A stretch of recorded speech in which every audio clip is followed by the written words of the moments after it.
Depuis le début de l'année 2023, comme je vous le disais dans la dernière vidéo de cette série, les entraînements en natation, vélo et course à pied ont visé à la fois à augmenter le volume de manière progressive, ce qui est tout à fait normal pour la préparation d'un Ironman, mais aussi, à la différence des dernières saisons, à tirer vers le haut la performance en incluant beaucoup de sessions de type tempo et seuil, ce qui n'était pas le cas par le passé. Les chiffres semblent aller dans le bon sens dans les trois disciplines et j'ai vraiment hâte d'arriver au 22 avril sur l'Ironman Texas pour mesurer les progrès réalisés en conditions de course sur un parcours qui devrait a priori me convenir, même s'il faudra compter avec des températures assez élevées et un bon taux d'humidité qu'il faudra gérer. Mais il y a une discipline où les améliorations sont particulièrement parlantes pour moi et mesurables, et il s'agit du vélo. Si je regarde les premiers tests réalisés en fin d'année et ceux réalisés il y a quelques jours, le résultat est sans appel. J'ai gagné 25 watts en 3 mois grâce au travail spécifique et bien ciblé qui a été réalisé durant cette période hivernale sur Home Trainer. Dans cette vidéo, je vous explique comment est-ce que je m'y suis pris.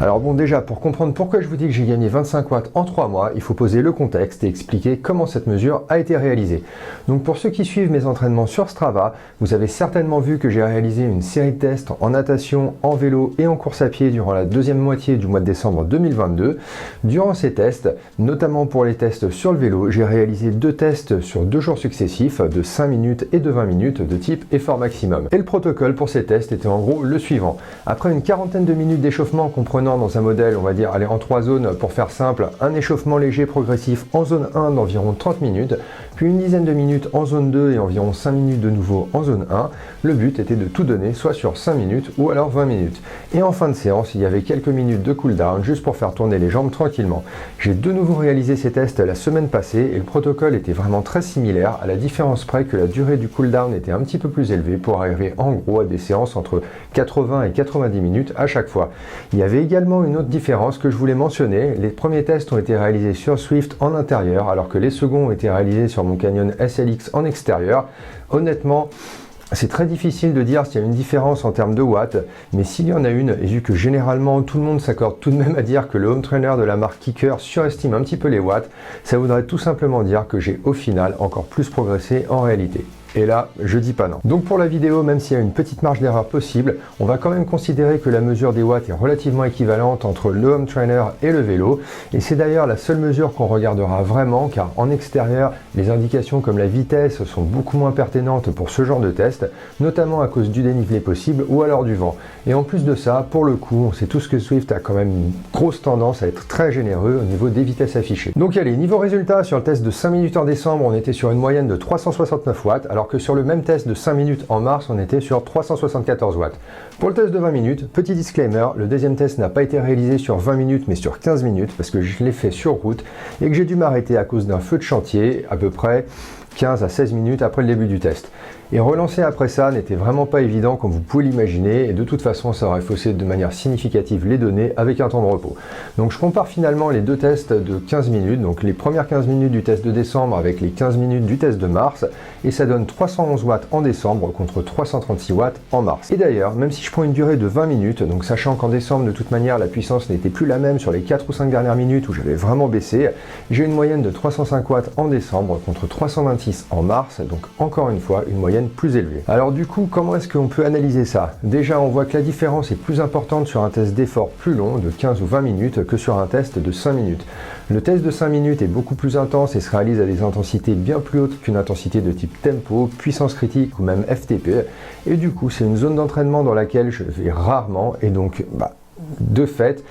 que je travaille assez peu. En revanche, on voit que plus on augmente la durée du test, plus l'écart va se creuser entre les résultats de mes premiers tests en décembre 2022 et de mes tests donc récemment réalisés en mars 2023. Sur le test de 5 minutes, on a une différence de 5 watts, alors que sur le test de 15 minutes, on a une différence de 25 watts. Le test de 20 minutes est un petit peu biaisé parce que comme je vous le disais en mars, je n'ai pas pu le faire dans son intégralité, mais je pense que la tendance aurait été un petit peu la même avec un écart probablement encore plus grand au-delà des 30 watts, car comme on le voit sur le test de 20 minutes réalisé en décembre, la dernière partie j'ai quand même beaucoup baissé niveau intensité, ce qui n'était vraiment pas le cas en mars, sûrement en partie grâce au développement d'une meilleure résistance à la fatigue. Mais l'explication pour cette augmentation de la puissance se trouve essentiellement au niveau du travail réalisé, et si on prend un schéma en 3 zones, ça sera le travail réalisé essentiellement en zone 2 depuis quelques mois, avec beaucoup de séances de travail de type tempo et autour de ma puissance critique, ce qui nécessairement a permis d'augmenter mon aisance et ma performance dans ces zones de puissance. Et il y a aussi un autre élément assez frappant que j'ai remarqué en comparant les résultats des 2 tests.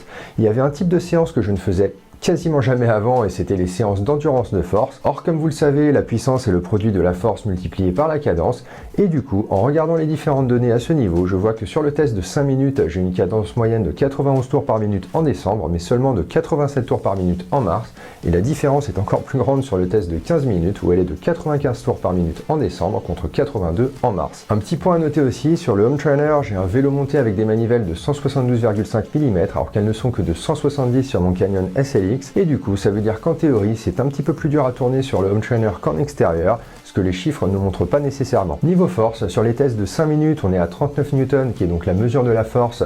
en décembre contre 41 en mars, et sur les tests de 15 minutes on est à 31 Newton en décembre contre 39 en mars, soit ce que j'arrivais en décembre à ne tenir que sur 5 minutes. Et à ce niveau là, ça montre clairement que j'ai bien gagné en force tant du fait des entraînements tempo que des entraînements fréquents réalisés avec une cadence assez basse, pour justement travailler la force. En termes de structure d'entraînement, pour en arriver là, comme vous le voyez, j'ai pas fait des semaines de fou non plus depuis le début d'année, avec ma plus grosse semaine culminant à 312 km, mais la répartition justement de la puissance est vraiment différente, avec beaucoup de travail d'intervalle à puissance critique, d'intervalle tempo, mais aussi, comme je vous le disais, des séances d'endurance de force. Il y a eu un petit creux en mars, notamment parce que j'ai eu un déplacement pro que je n'ai pas pu esquiver, mais au final, il faut aussi être flexible, et c'est pas le fait d'avoir eu 2 semaines un petit peu moins chargées dans ma prépa qui vont affecter la qualité de mon plan d'entraînement.